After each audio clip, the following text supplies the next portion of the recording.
Assalamualaikum warahmatullahi wabarakatuh. Yang terhormat kakak panelis, kakak panitia, dan seluruh peserta OAB. Kami dari kelompok Sains 3 akan mempresentasikan hasil penelitian kami yang berjudul Analisis Pemanfaatan Mikrobial Fuel Cell dalam Remediasi Greywater Pasca Pandemi. Tim kami beranggotakan saya sendiri, Ria Dwi Puspita, ada Bainah, Dian, Hana, Ika, Kansa, Putri, Kairin, dan Reva. Untuk latar belakang yang pertama yaitu kebutuhan air bersih meningkat selama pandemi COVID-19. Yang kedua, lebih dari 85% air bersih belum menjadi air limbah yang termasuk dalam greywater. Yang ketiga, sebagian besar greywater mengalir tanpa diolah melalui sistem drainase yang mengalir ke sungai. Dan yang terakhir, banyak teknologi yang muncul dalam pengolahan air bersih, salah satunya adalah teknologi microbial fuel cell. Greywater adalah limbah yang dihasilkan dari limbah rumah tangga seperti air dari dapur, kamar mandi, dan air cucian. Greywater mengandung unsur hara mikro berupa nitrogen, fosfor, dan kalium.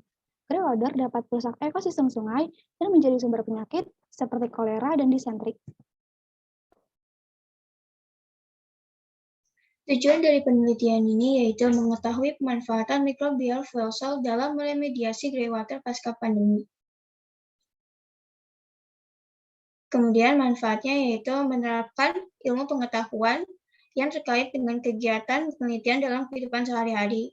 Kemudian memberikan edukasi kepada masyarakat bahwa microbial fuel cell dapat dimanfaatkan sebagai teknologi untuk meremediasi greywater. Kemudian sebagian panduan ilmu pengetahuan dalam pemanfaatan microbial fuel cell dalam meremediasi greywater. Selanjutnya, untuk mengatasi permasalahan yang telah kami sebutkan di latar belakang sebelumnya, kami menganalisis pemanfaatan MFC dalam mengatasi limbah greywater. MFC sendiri merupakan perangkat elektrokimia yang memanfaatkan mikroba untuk mengubah substrat menjadi energi listrik, yang dapat digunakan sebagai salah satu alternatif untuk menghasilkan energi terbarukan sehubungan dengan bioremediasi lingkungan dan pengolahan air limbah. MFC ini memiliki keunggulan yaitu ramah lingkungan dan multifungsi. Untuk prinsip kerjanya dapat dilihat pada slide berikut ini. Di sini telah ditampilkan kerangka konseptual berawal dari latar belakang bertambahnya greywater selama masa pandemi akibat aktivitas rumah tangga. Kemudian kami menganalisis menggunakan studi literatur mengenai pengolahan greywater dalam MFC, lalu mengidentifikasi greywater sebagai sumber alternatif bahan penghasil energi listrik. Kami juga menganalisis menggunakan studi literatur mengenai hasil penelitian substrat greywater dalam MFC berdasarkan tingkat remediasi limbah, juga menganalisis mengenai hasil penelitian substrat greywater dalam MFC berdasarkan biaya operasional yang relatif murah. Adapun output yang kami harapkan dari penelitian ini yaitu dihasilkan bahwa MFC dapat membantu pengurangan kontaminan dalam air limbah serta dapat menghasilkan energi listrik yang hemat dan ramah lingkungan. Selanjutnya ada penelitian yang relevan, penelitian oleh Srimakbiro dan kawan-kawan pada tahun 2020 bahwa salah satu metode pengolahan greywater yaitu sedimen microbial fuel cell yang pada hasil akhirnya terbentuk listrik dan kontaminan dalam air limbah berkurang.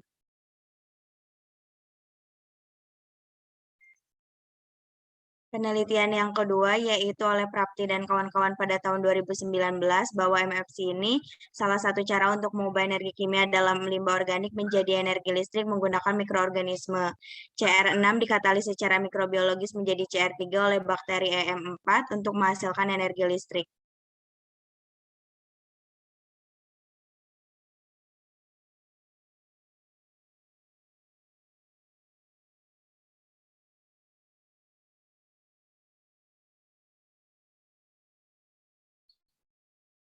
Metode penelitian yang kami gunakan adalah metode deskripsi kualitatif dengan teknik pengumpulan data berfokus pada studi literatur dari beberapa sumber yang valid. Lalu teknik analisis data yang kami gunakan yaitu menggunakan metode analisis Miles dan Huberman. Di sini bisa dilihat ada diagram alurnya. Yang pertama mengumpulkan data, kemudian menyajikan data dan mereduksi data, lalu menarik kesimpulan.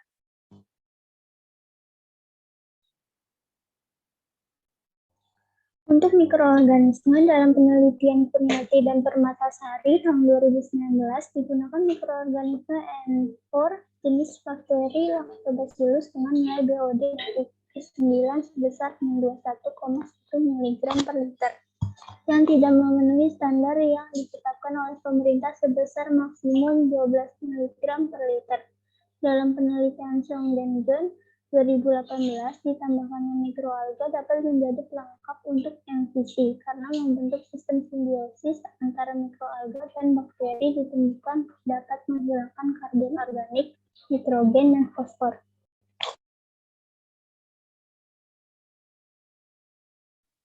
Selanjutnya yaitu ada efisiensi pengurangan kandungan limbah oleh beberapa jenis alga.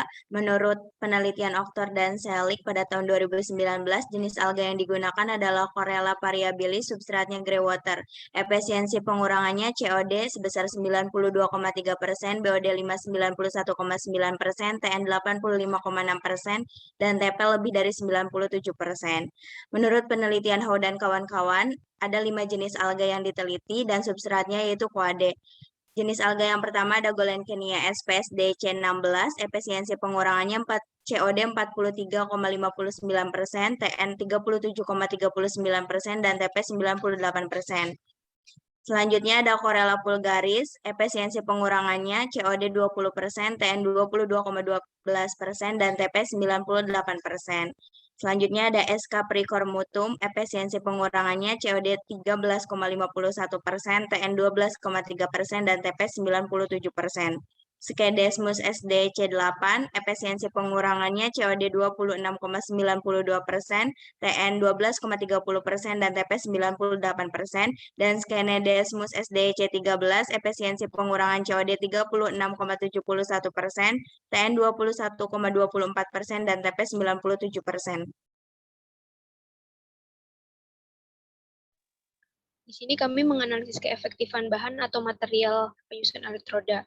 Dibandingkan dengan logam, karbon memiliki biokompatibilitas yang baik, stabilitas kimia yang baik, konduktivitas yang tinggi, biaya yang relatif rendah, serta bersifat tidak korosi.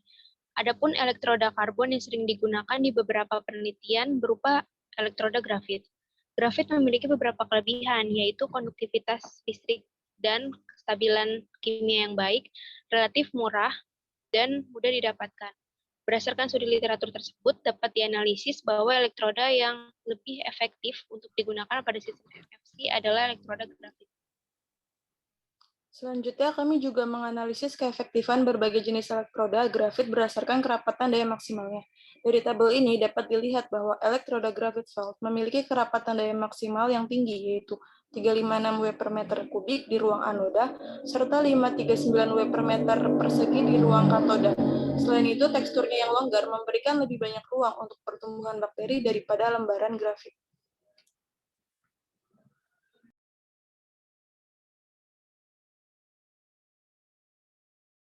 Selanjutnya keefektifan membran. Di sini kita membandingkan antara Nafion 117 dan keramik membran. Di sini yang pertama, Nafion 117 dapat mencapai densitas maksimum yang tinggi hingga 6 bulan. Kemudian tergantung pada konduktivitas proton dan kapasitas Nafion 117 pertukaran ion dan permeabilitas gas hidrogen lebih rendah.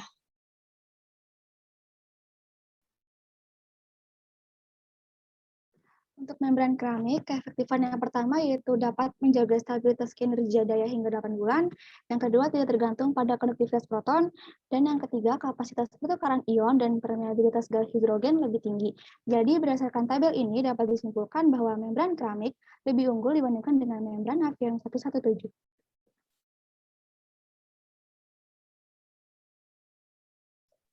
Selanjutnya masuk ke pembahasan keefektifan jenis reaktor.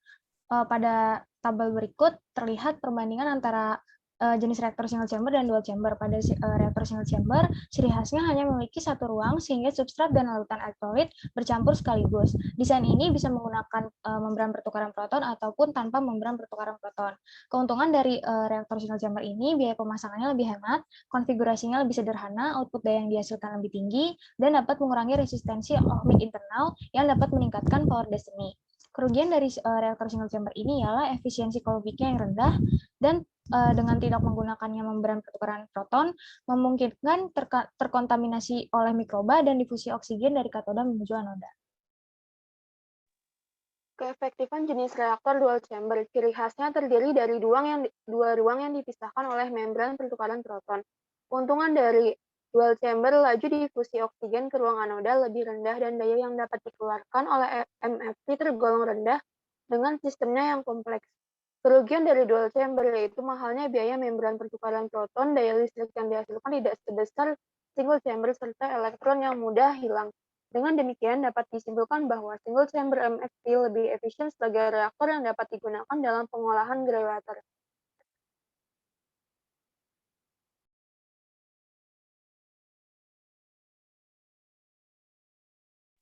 Kesimpulannya, penggunaan mikroorganisme pada MFC dapat meremediasi grey water akan bekerja lebih maksimal jika ditambahkan mikroalga.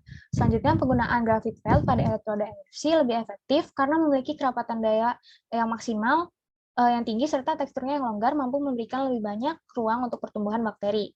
Selanjutnya, single chamber MFC lebih efisien sebagai reaktor yang dapat digunakan dalam pengolahan grey water.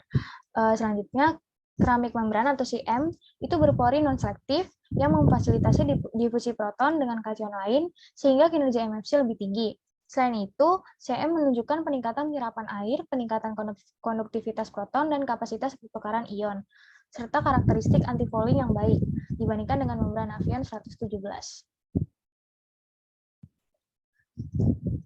Sekian presentasi hasil penelitian dari kelompok sains 3, kurang lebihnya mohon maaf. Wassalamualaikum warahmatullahi wabarakatuh.